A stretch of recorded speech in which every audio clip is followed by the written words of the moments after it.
I just came across a title by Sunseteer, and now you're gonna hear about it. Paw of Duty.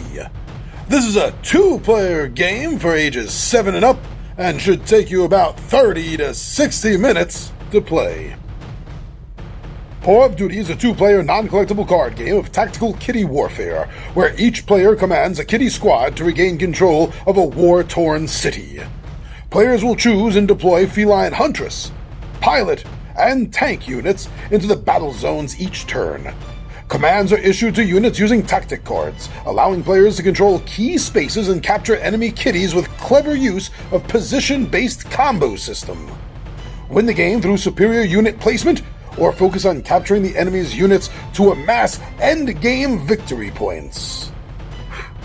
That is a description from the designer of the game, Derek Huang, and he sounds quite passionate about this fun-sounding game. So I decided to take a look into it, and this is what I found out. This is a head-to-head game, a strict 2-player game. As far as I can see, there's no AI draw or pull for a 1-player version, and there's no team versions of this game, at least not now. Possibly some expansions down the road. That's just a guess, though, at this point. I didn't hear anything, didn't see anything, didn't read anything about that. But yes, head-to-head combat game. I like those. They're strict, they're fast, they're intense, usually. And they are just that, head-to-head. You are face-to-face with your one sole opponent. And you get quite personal like that. And this adds in, actually, a fun flavor of, well, cats. Whether you're a cat fan or not, you have to admit that this beautifully rendered AI art for these cards, these kitties, these combat kitties, sure look cute as hell. Whether they're carrying weapons or in a tank, they do. Pretty damn cute if you ask me. So that got me more interested. I wanted to learn more about this game. So I did.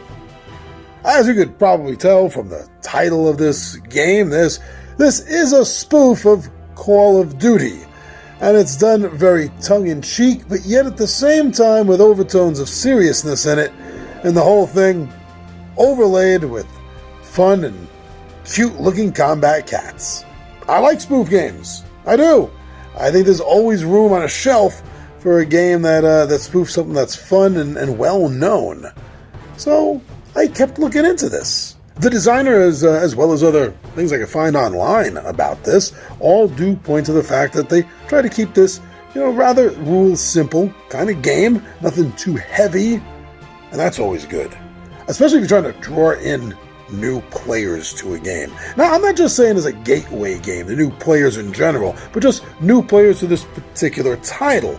And whenever you have an easy rule set, fast to get to the table, to set up, and to show someone how to play, the quicker you are going to play, and also the more the other person is going to enjoy it. Not everyone's a hardcore gamer like I am or you might be. Some people just don't want all the fiddliness. So this is good. It helps bring in the non-gamers a little bit to the table.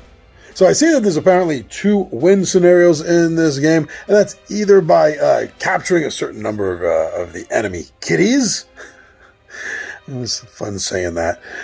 Or by lining up your own cat forces in such a way that you're going to be capturing enough points. That seems to be the 2 ways that you're going to win in this game. So not a lot of ways. There's 2 main things to concentrate on. So that helps your strategy, I think, a little bit, because you don't have to overthink too many things at once. Just how you're going to do one or how you're going to do the other.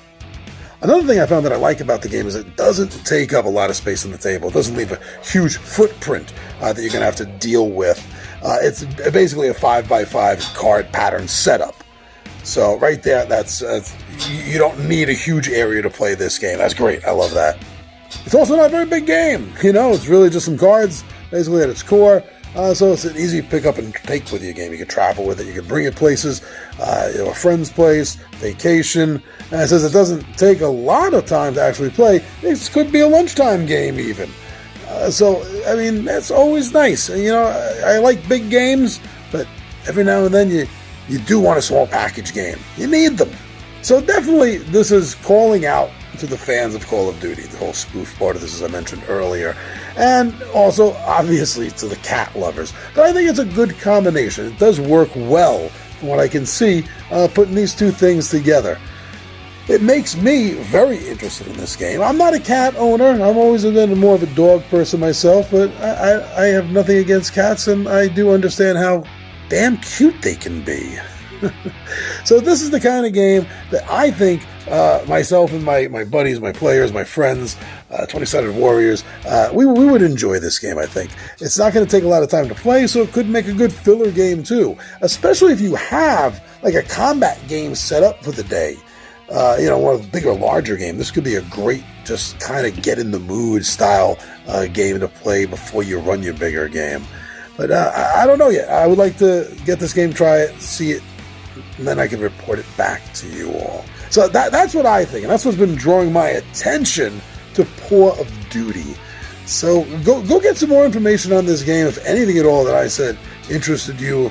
But I think this is a fun game, and it's worth you to look at, if nothing else. So go, get yourself some more information on Paw of Duty.